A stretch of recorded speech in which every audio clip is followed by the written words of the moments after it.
Recording has started. All right, thanks, Daryl. Good morning, everybody. We're going to go ahead and call the meeting to order at 10:02 this morning. Roll call and introduction. Just a reminder, we do not do roll call on this call. If you could go to the link that Daryl has provided in the chat or to the website, if you could do that sometime today, that would be great. First item for discussion today is election information. Daryl? Just a reminder to everybody that the first meeting of the year, so our next meeting in January, will be the time that we elect officers, which are chair, vice chair, and secretary of the ESInet users group. So for Tina and Kathy, be thinking if you want to continue in your roles. Anybody else who might be interested, let us know, or be prepared to let us know, I should say, at the January meeting. You don't have to let us know ahead of time. I'm currently serving as secretary. If somebody else wants to do that, that's fine too, but just wanted to let everybody know so you could be thinking about it. Okay, did anybody have anything else about elections that they'd like to add?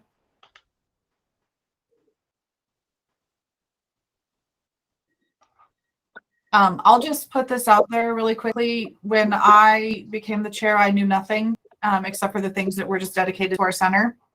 And so if you don't know but want to get involved, I urge you to put your name out there. You will learn so much from Daryl and Kimberly and all of our partners. I just encourage people to think about putting their name out there, even if you don't feel comfortable with it. So moving on to project updates. Install tracker, Tracy. Hey guys, good morning. Got a few open items here. Pitkin and Vale, we are still working on that particular. Tracy? We had a meeting this week where we had the PSAP, Entrado, Motorola, and Lumen all on the phone call trying to figure out the best way to move forward with this. Basically, we're splitting the routing up so that Pitkin goes to Pitkin and Vale goes to Vale. Right now, it kind of goes to whichever track is open.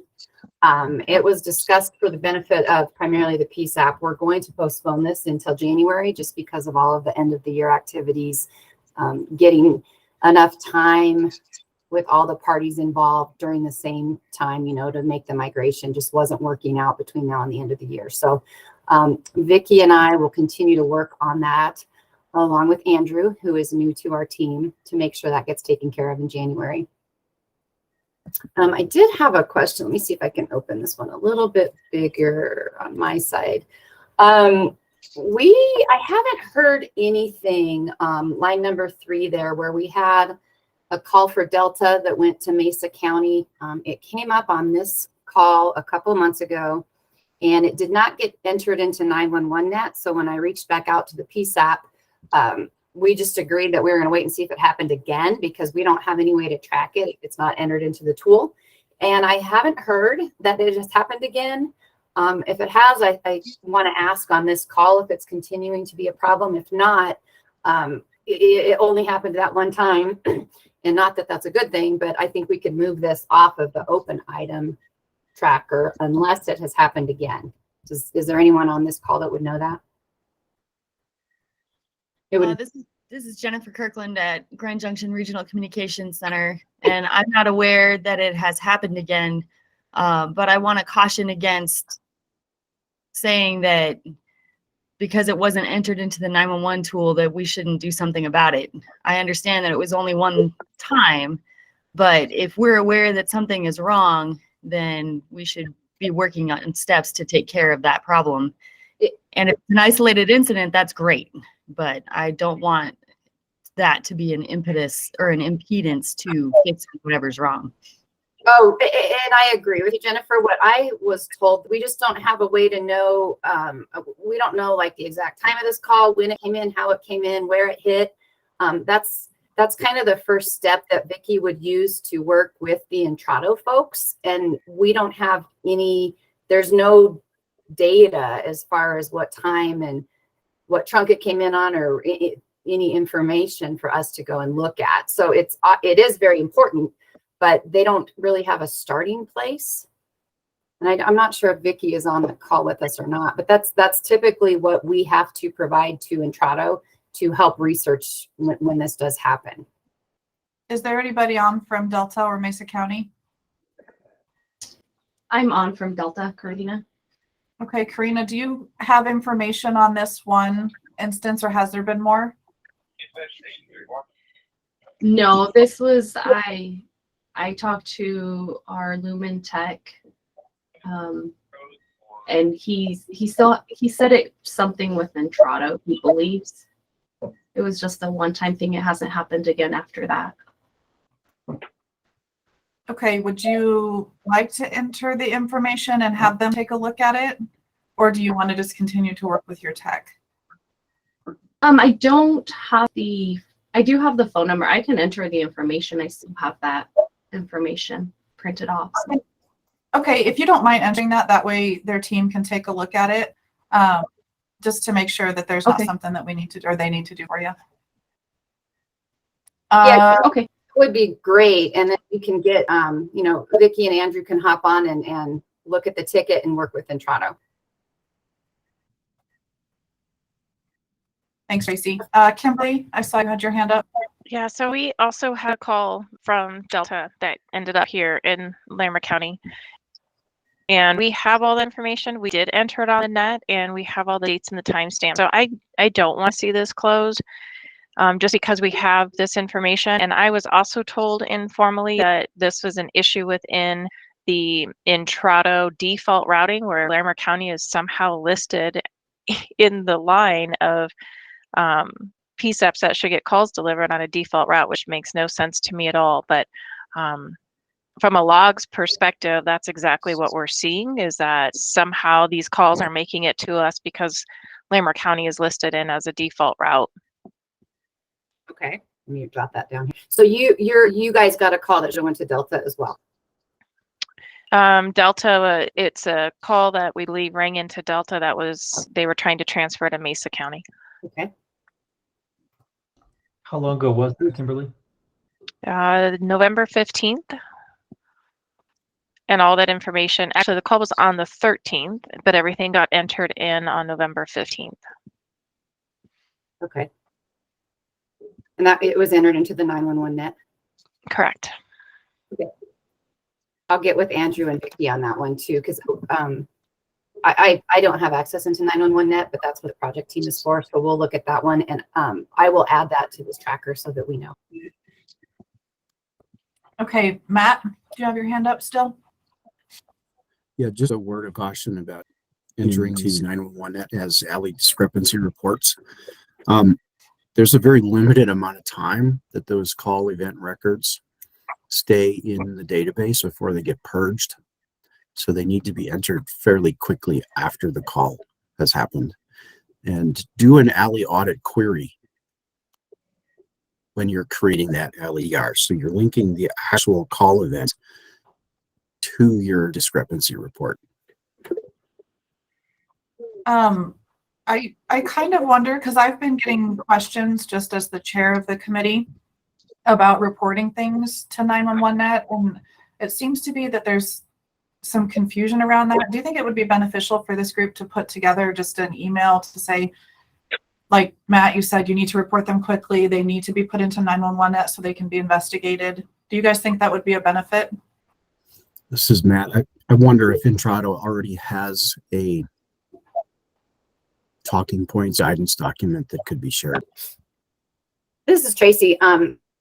That from Entrado, because I sent it out to a couple individual PSAPs that reached out. So Tina, I can get it to you after this call. That would be great. I appreciate that. Daryl. You just read my mind. I was going to suggest the same thing, because I've also gotten inquiries from a couple of PSAPs saying we've gotten misrouted calls. Who do we tell? So I tell them they need to enter it into 911 net, but also give them contact information for the CenturyLink team. But I think if we can get a document out to all of the PSAPs to kind of remind them of the importance of 911 net, how to use it, and to Matt's point, the importance of doing it in a timely manner, I think that would be very helpful. Okay. maybe Daryl, once I get that from Tracy, maybe you and I can chat and just see if there's any supplemental information we need to provide. Sounds good. Using the Alley audit query to actually find the call event and then tie it directly to the Alley discrepancy report will be key. Okay. Well, Matt, I'll probably reach out to you as well to see if there's anything else we need to put on there. Just to make sure we can give everybody as much information as possible. Tracy, anything else on your tracker? I think that's where we were. Well, so Shriver Air Force Base, we're still kind of waiting on them to work out the funding and who's going to pay for what. We have the mow in works for that El Paso to Cheyenne Mountain. We don't have a date for that yet, so it is approved and moving forward, but I don't know when it will be done. And the only other thing on here is, I know it was brought up last month to be added to the tracker, is just the second circuit turn up for Westco. We do have that on the tracker. Andrew, who is on the call right now, is kind of taking our project lead on that and working with the rest of our folks to get that wrapped up as well. So those are the only things that I'm aware of on the tracker. Other than Kimberly's call that came up, is there anything that I have missed or that needs to be added? What is an MOE? It's a mow circuit. It's just the type. Okay. Okay.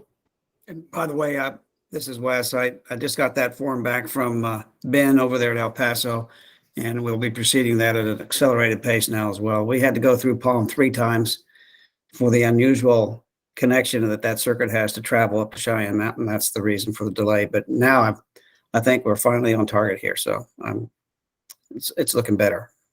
Great. Thanks, Wes. Tracy, do you want to go over the quarterly QoS statistics? Mandy had her hand up. Oh, who did? Mandy. Oh, Mandy, sorry, I can't see you. Go ahead. That's okay. I was just gonna, I know you said Andrew was on the line for our second circuit turn up, but that circuit was brought up yesterday. It was tested, but then their CenturyLink, I don't know, some partner requires a second testing, which is happening today. May have already happened this morning. So that second circuit turn up is going well. Awesome. That's great. Okay, Tracy, do you want to go over the statistics? And which file do you want me to pull up, Tracy? Because you gave me 3 different months here. Yeah, and I apologize because the key person, Cindy's traveling today, and she's the one that has a lot of specifics on this. So Wes and I will try to answer as many questions as we can. Cindy had thought that this was automatically being sent out to you guys. She had put in a request to automate it. And thank you for pointing out to us that didn't happen. So I now have access to the information. I'm going to go in. I talked to Daryl and Tina and some folks. It's a lot easier for us or for me to pull this just every month and send it to you. Our system only holds 90 days worth of information. So if something were to happen on the first day of the month where it didn't get pulled, we start to lose a day. So I'm going to pull it monthly, and we can review it monthly as well, if that's okay with everyone else. I'm going to pull up my little email here because there is some information on here. So basically, this is the same data that you were getting earlier this year as part of the tariff. The test completions by PSAP, we track this. It's just basically rules put in place. It's going to trigger if this provides automated PSAP notifications for isolated conditions. So that's what the test completion code is. It's mapped out weekly. So this one would be for the month of November.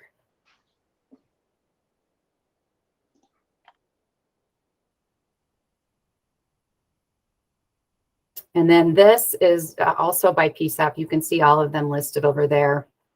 It looks like a whole lot of lines. It's actually an overall quality score. Anything that ranks a 5 or above is a trigger to our team that we need to go in and look for something. We expect it to be under 5. So that's why, if we see anything between the 2 and 4 where we are right now, that's what it's expected to be. And on the one below it, this is by NG911. This is the partner route. It's the same trigger as the slide above it. We expect it to be under 5. As long as it remains in that range, it's not something that the team will investigate or look at. That's where it's supposed to be. Yep. So typically on MOS scores, lower is bad, not higher, unless you guys are using them differently than I've seen in the past. So you're saying above 5 is bad? Well, that is the information that I got from my knock, but Daryl, let me make a note of that because they said it's the same. If it's a rating of 5 or more, it triggers an investigation. But let me confirm. Every time I've seen it in the past, anything 4 or above is considered good. Anything, if it's down in the 1 to 2 or 3 range, then it's bad. Okay. And Wes, is there any chance that from being on these calls before? I tried to get. Sorry, I do not. So we can take that right back to Carl and have him give us the definition. And I imagine that Daryl's correct. I would think so too. I'm looking at Carl's email and it just said that for this particular one, the same triggers apply as a 5 or more. So let me go back to him and just see if that's accurate. Hey, Tracy, would you guys mind, do you have any type of documentation on what all of these are, what they're measuring, what they show? I just want to make sure that if we're going to go over these every month, that everybody's getting something out of it.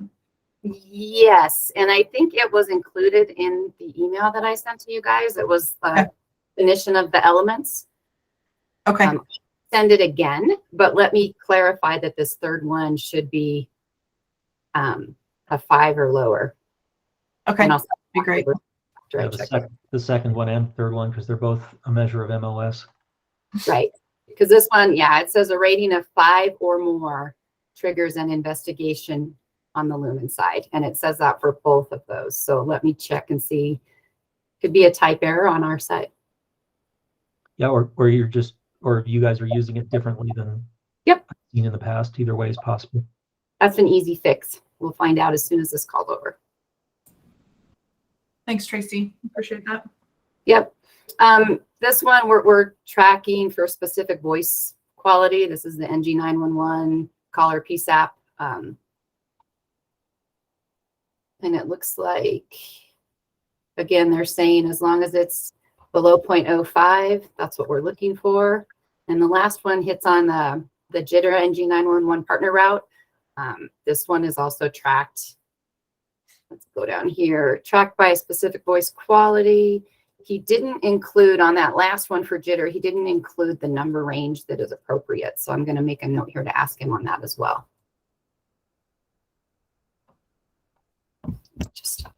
So there are measures listed in the tariff when it lists these measures that are going to be provided quarterly. And what it says, if I can get back to it, actually, let me drag this over here so you guys can see it too. Can you guys see that? Yep. So service availability is 5 nines, 99.999% of the time. I'm not sure how to tell that that's the case just looking at this test completion code. I mean, it looks like, I'm guessing that what this null means, that null means that the call wasn't completed. And since we don't see any of that green, it's all blue, that means it was 100%, but I don't know if I'm interpreting that correctly. Jitter is supposed to be 20 milliseconds or less. Did we have a measure of jitter in here? Yeah, that's the bottom one. And this measure at the side is in microseconds, not milliseconds. So to be microseconds, it would have to reach, for it to be 20 milliseconds, it would have to reach 20,000 microseconds. So it's well below the maximum limit set in the tariff. Packet loss was 0.5%, like you said. So up here we've got, actually it was 0.5, and the highest measure on this chart is 0.05. So it's still well below the limit. And then MOS This is part of where I got that from. It says that it needs to be greater than or equal to 4.0. Okay. And I think you sent that tariff over when Wes and I were trying to figure out where these metrics were being pulled from. So I'm going to use that and give Carl a call after this and get him to just clarify all of these, because all of this data comes out of our network and our NOC team. Sure. Since they run the NOC, they're not going to be able to be available on this call every month, but we can definitely circle back with them offline and get some more details. And I don't think there's a way to put anything else within this PDF document. I haven't found that the tool lets me do anything other than export a PDF, but we can definitely put an explanation as a standard part of the email when this goes out each month. And maybe we can even pull that sheet out of the tariff and add that to the elements in what we're tracking. I think that sounds great. Daryl, anything else on that? Nope, that's it. Okay. Does anybody have any questions about what Tracy covered so far?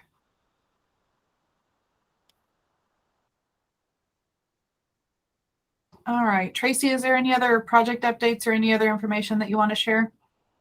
I don't think I have anything on our side right now. There's just a lot of things that I know everyone's working hard to try and wrap up and get ready and completed before the end of the year. So if anything comes up, certainly don't wait until January. Let Wes or I know, and we'll make sure we get it taken care of. Okay, that sounds great. Thank you. All right, moving on to old business. Daryl, do you have an update on the tariff amendment filing for ECAPS? Yeah, so we received the motion from CenturyLink listed as an unopposed motion to withdraw the tariff amendment without prejudice, meaning that it can be brought back at a later date. And the administrative law judge in the proceeding has issued a recommended decision to allow that motion to be granted, meaning that the tariff amendment will be withdrawn. And there is a time period, 20 days. It was issued, looking for the date it was issued. It was issued yesterday, and there's a 20-day period that people can object to the recommended decision. If nobody objects within 20 days, then it will be withdrawn.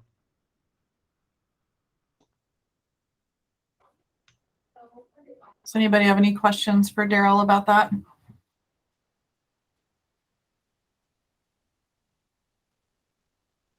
Tim? Good morning. Do you want me to go through this process that I envision now, or I wasn't sure if it should be new business or call it old business? Daryl, do you have a preference on if we should do a meeting outside of this? Well, we're going to do a whole bunch of meetings outside of this, but I wanted to at least address it here. If you're just talking about the process of discussion rather than content, I think that would be fine. Okay, yeah, go ahead. Okay, yeah, no content. So first I want to thank the interveners that participated in the proceeding. There were a lot of really great questions, and in fact, that's kind of what drove the decision to pull this back, because we know it needed to be changed. And so this sort of became a cumbersome process where we were going to try to litigate an evolving thing.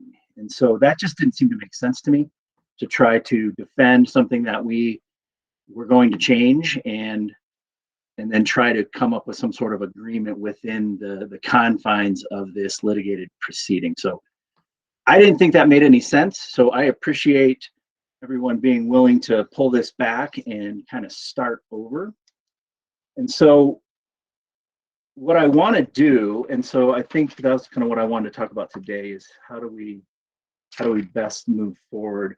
My thought is that we begin a series of meetings over the next several weeks, 6 weeks,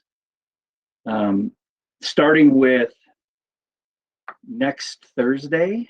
I know that's coming up on Christmas holiday, but I'd really love to get started because we have some things that we want to go through with folks, and then come back on the 10th, the 19th, and the 26th. I'd like to suggest an 11:30 Mountain Time start for all of those meetings. So those are all Thursdays except the 10th. That's a Tuesday.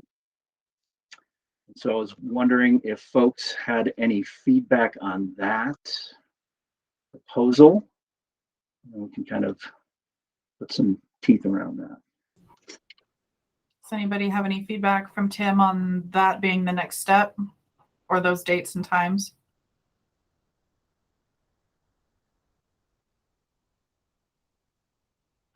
Okay, so I will work on sending out a oh, and then I did forget to incorporate the 12th, which is actually the task force meeting. So I think to the extent that there's some things to discuss there, we'll use that meeting as well. But I don't know if this should be. I like to just throw this out to the entire task force, anybody that wants to participate, and then how I envision sort of protecting information and that sort of thing is we'll just kind of go on the honor system until we refile this. I would like to refile this in February. And then once we refile it, anybody that participated, I would ask that you just file an NDA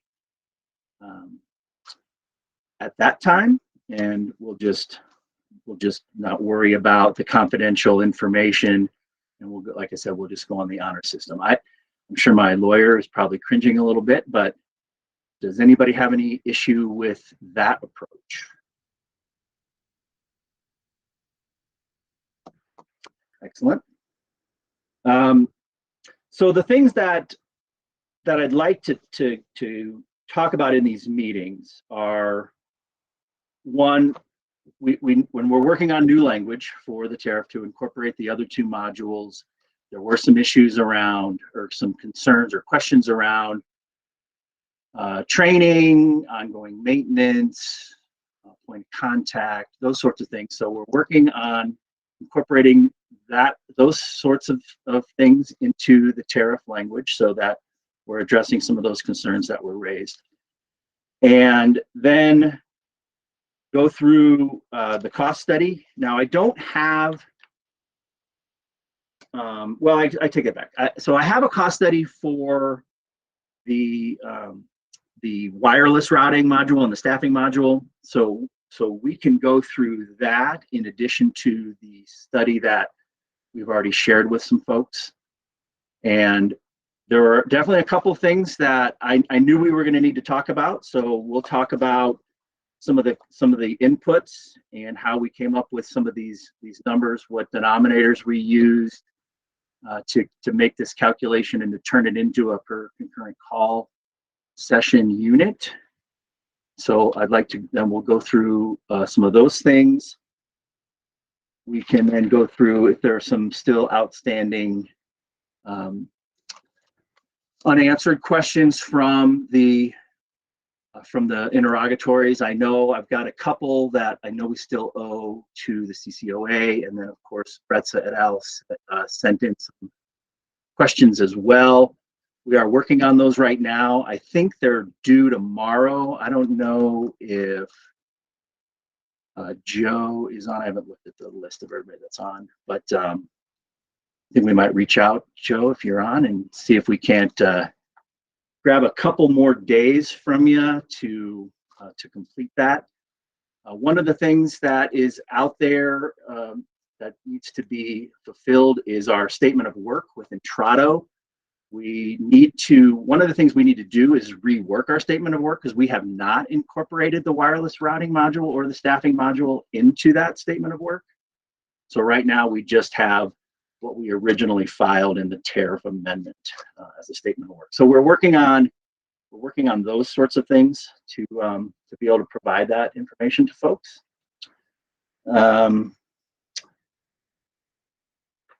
And then I think another thing that we'll talk about throughout this process is a deployment schedule. So that's something that we're working on thinking about. We haven't and that was one of our responses to CCOA. We haven't really thought much about the deployment. We were working on kind of the other nuts and bolts of this, but talking with our partner in Toronto, it seems that it might be best to do this from a regional deployment instead of like how we did with the ESInet, where we kind of went on medium size, I think is how we first started. So we had sort of bigs, smalls, and mediums, and we grouped the mediums and then just sort of started rolling from there. I think based on what this tool offers, or these tools offer, is some better regionality. And so why not deploy it on a regional basis so that you all regionally can take advantage of these things. So that's probably how we're gonna propose a deployment schedule. But again, that's something that we would like to talk through in these series of meetings. And I think those are primarily the main things that I think we just need to start addressing, and as things come up. But let's see, I saw a couple chats.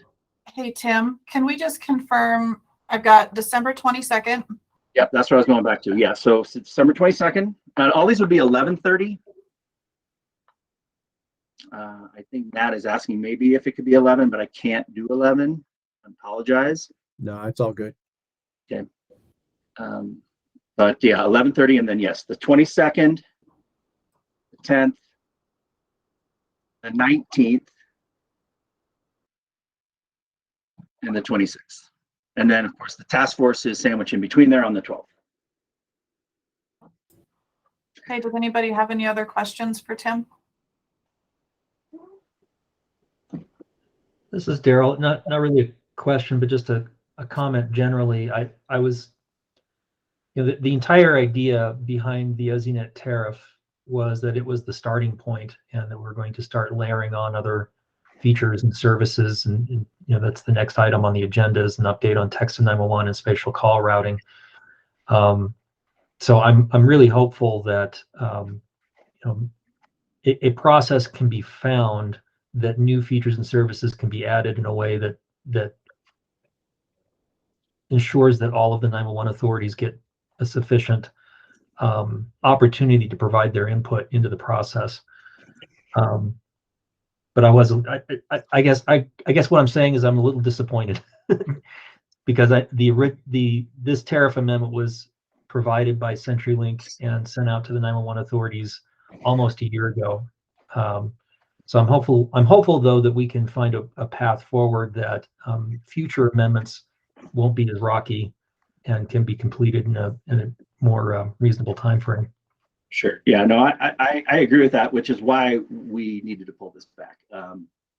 The process in front of the commission, and it's no knock on the commission, but it's a very cumbersome process, and it's a very time-consuming and lengthy process. Based on what was originally the process that we were going to go through, it would be very unlikely that we would be able to sell this before the end of summer. So that just seemed to be a colossal waste of time, in my opinion. So, and again, we wouldn't be talking, we would just be filing back and forth things and trying to hit a moving target. So it just didn't make any sense to me. So, but yes, Daryl, I think that going forward, I think this should be kind of how we work through any of these amendments. I see folks have their hands raised. I'll let Tina decide who to call on. Kimberly, go ahead. Yeah, I just want to comment on that. And I know we can't get into details, but I appreciate Lumen pulling back the tariff. I don't see anything that the interveners did to complicate this or to create a barrier for deployment or a necessary intervention. So disappointing that it can't be done quickly. I understand that, but it needs to be done right. So I appreciate the opportunity to continue to work with Lumen to try and get it closer to right. And I don't see this as a barrier or a hardship at all. I think we have to get it right because we're talking about a tariff that's going to add money, which as we continue to add layers to the ESInet that just continues to increase money. So we have to get it right and focus on a cost-based tariff. So I appreciate and look forward to working with Lumen on this. Joseph? My perception is that part of the issues that came up was that the tariff was filed, but then it wasn't until shortly before it might have taken effect that the members of the user group kind of got a better understanding of what it included and what the service involved. And I think we need to start with an educational process about the services that are going to be tariffed before we start talking about the tariff structure. Well, I appreciate that, Joe, but there have been a few presentations around ECAT. So I think I'd like to understand, what is it that you don't know? Now, one of the things that we're gonna get is, you know, we do have some user manuals and things like that. They're quite large documents, but we're looking at trying to maybe distill it down a little bit, so it's not just this cumbersome document that we put in front of you. But there will be some materials that will be provided in addition to what has been presented in some other forums. I think last month was a presentation. I wasn't available for that meeting, but and then I know that I thought there was some other one previous to that as well. But I think if there's some things that you're missing after we give you this additional information, please let us know. But we're not gonna. I don't want to bog down these meetings with hours-long presentations on some of the information that we've already provided. But I do want to address things that you have concerns with or questions about. Right. My comment goes to, I think it was the last meeting where the service was being described and questions answered, and there are questions coming up that it seemed to me would have been helpful if they had been answered early in the process before the tariff was filed or identified. And so it's not about our process going forward with ECATs, but in general, as other services get offered, I think it needs to start with a good educational session about what the service is, what it does, before we get to the tariff piece. Sure. And I think that would help alleviate this kind of issue. And I think that's the way it going forward. I'd like to see the users group be more involved in kind of, you know, what's offered, if there are parts of it that aren't or not offered or optional. Those kind of discussions should happen first, with some understanding of what it all involves. Yeah, no, I appreciate that, Joe. Matt, go ahead. Excuse me. I think it's a valid point, Joe, but I just feel compelled to say that we, the stakeholders, asked for ECATs. That's what started this. And so I think part of the issue, at least in terms of the ECATs round on the tariff, was it really incumbent on Lumen to educate us about what we asked for?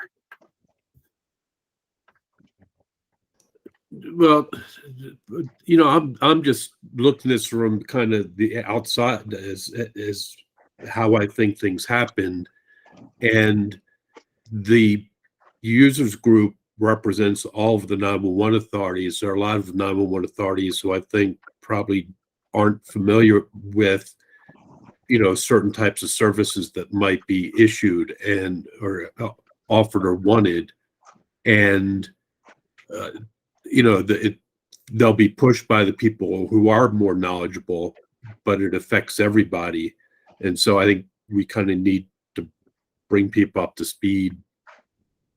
You know, I'm not trying to be critical, just I think it's a learning process, and we do expect that there will be additional services being added to the tariff. And I think that just might be a more helpful way of streamlining the process and making it less burdensome for everybody.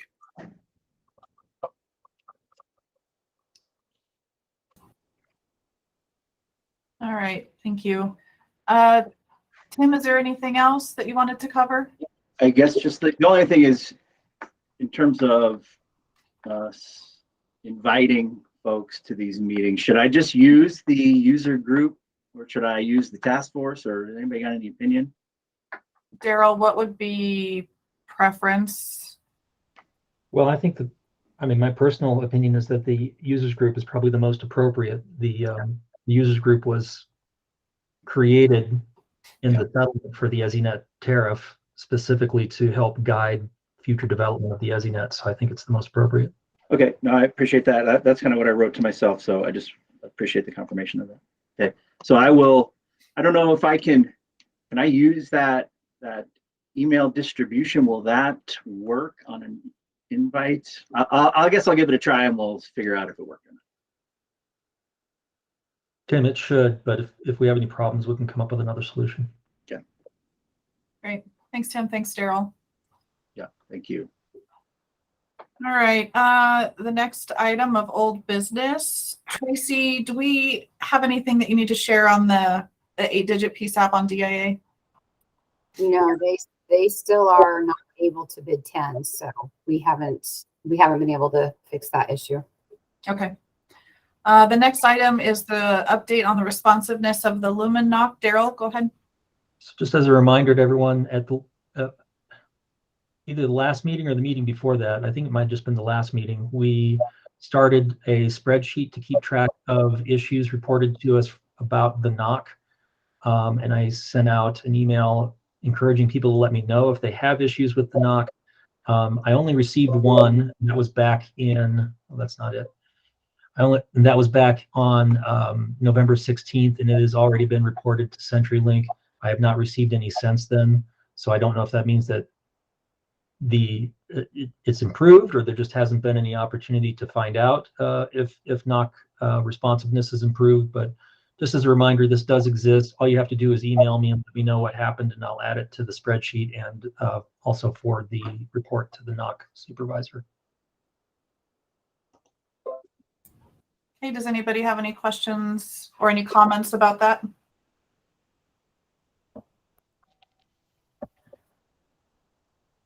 Okay.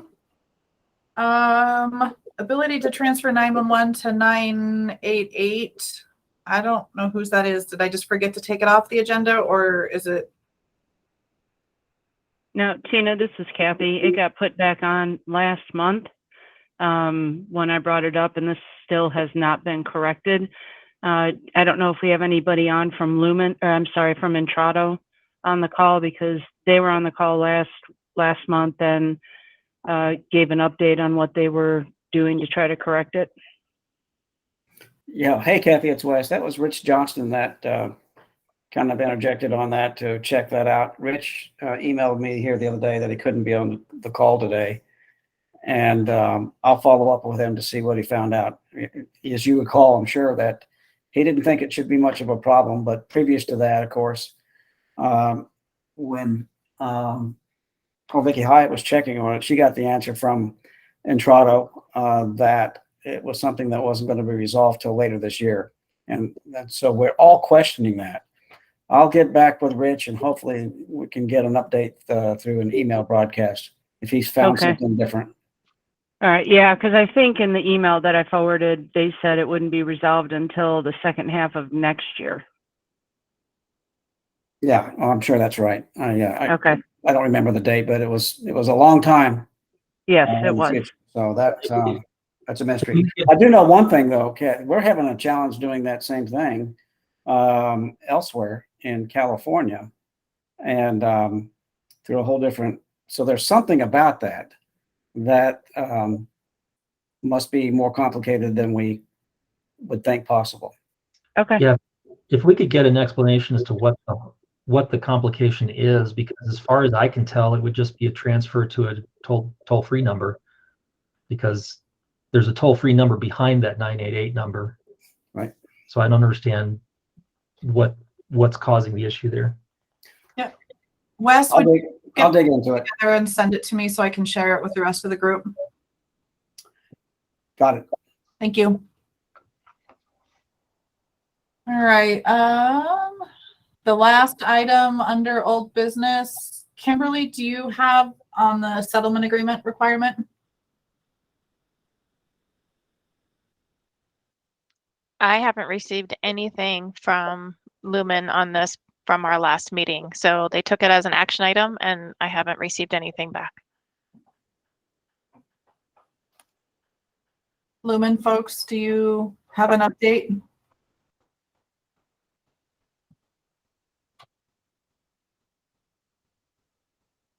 I'm sorry, I do not. Go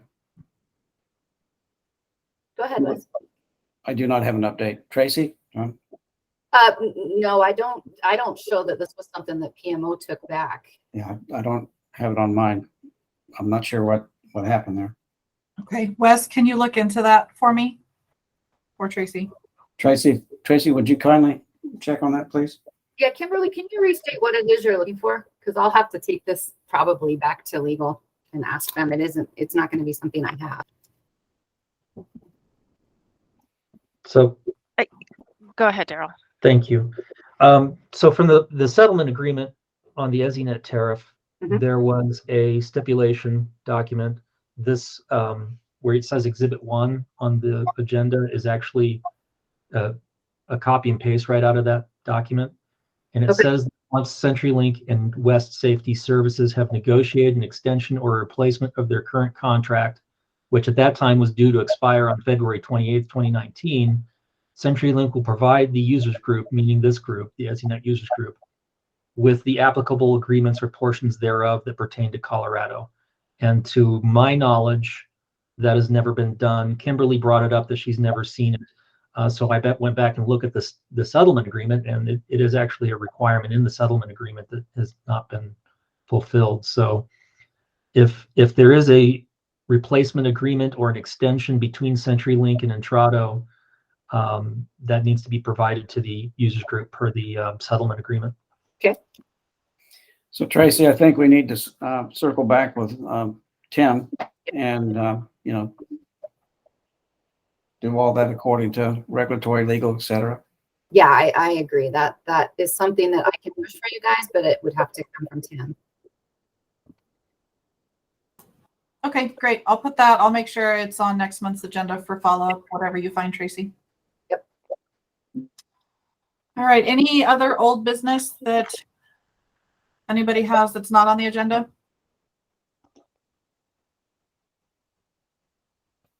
Okay.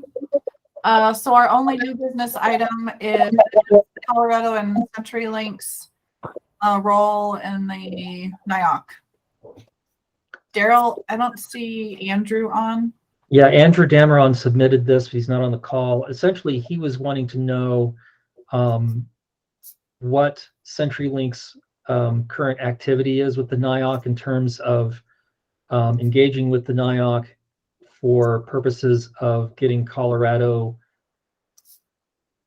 and I'm not entirely sure I understand the situation, but the NIOC, Andrew's understanding was that that ESInets have to be registered with the NIOC in order to move forward with EIDO and have extended data delivered to PSAPs. I don't know if that's something that hasn't been done yet because we're only delivering voice calls at this point, or if CenturyLink is actually engaging with the NIOC on that. I don't know if there's somebody on the call who can talk to that, or it might actually be an Entrado question. Wes, do you know? I am sorry, I do not.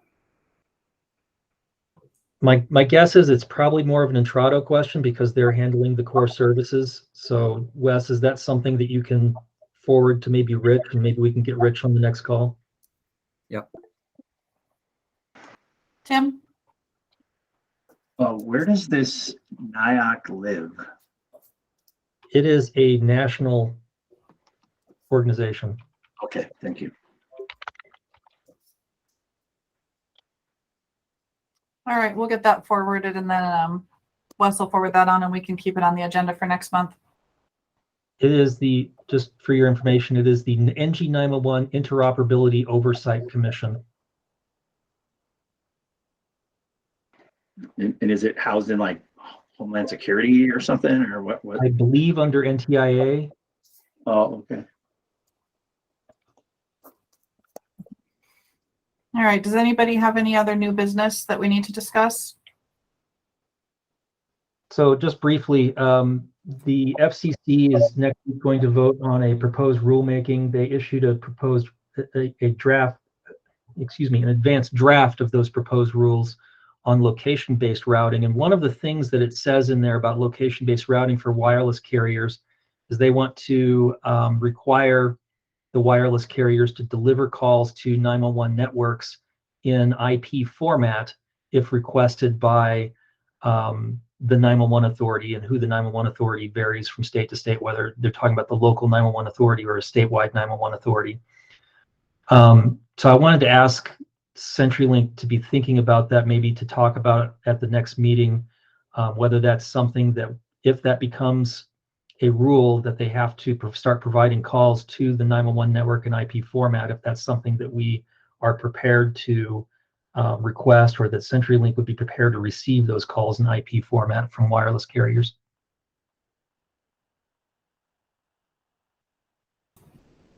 And Tim, I don't know if you have any thoughts or knowledge on that right now. My understanding is that all calls, even if they're received in IP format, are being translated back into TDM before they're translated back into IP again, before they go into the ESInet. I could be incorrect on that. We'll get with Entrado on that as well, Daryl. That's an interesting question. I'll Yeah, so for full next generation 911, the calls should be received in SIP format from the OSP. My understanding is we're not ready for that yet. Yeah.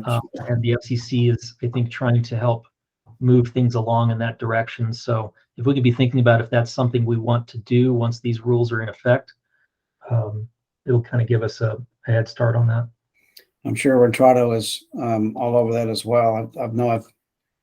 And we've heard from Rich Johnston several times in the past, and in other sidebar conversations, that those wireless carriers are, well, they need a good shove to make that happen. And maybe this will be it, but not sure when.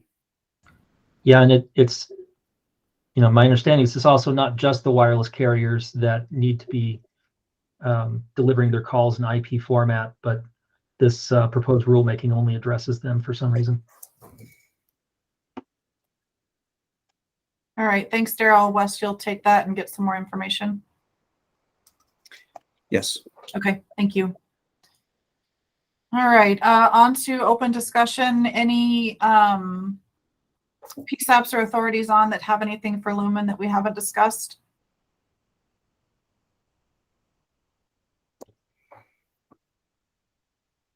Okay, Lumen to PSAPs or authorities?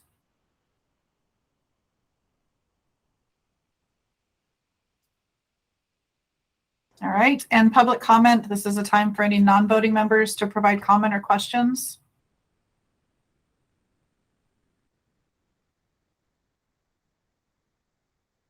All right, does anybody have anything else for the good of the order before we adjourn?